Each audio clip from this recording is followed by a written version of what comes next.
মা তোর কি হইছে?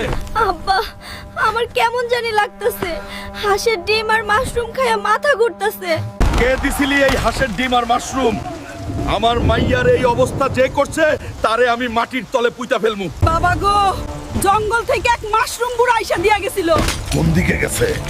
আজকে তার হাড্ডি মাংস আলাদা করমু। ওই মাশরুম বুড়া, সামনে আয়।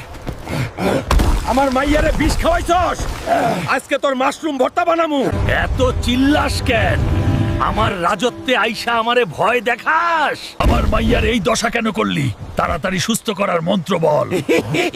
আমার মাশরুম খাইলে সবাই হাঁসের মতো খুব সুন্দর হয়। সুন্দর? তোর সুন্দরের গুষ্টি কিলাই। জলদি ভালো করার মন্ত্র ক, নাইলে তোর 12টা বাজামু। আর মারিস না। এই নে নীল মাশরুম, এইটা ছোঁয়াইলেই তোর মাইয়া ভালো হবে।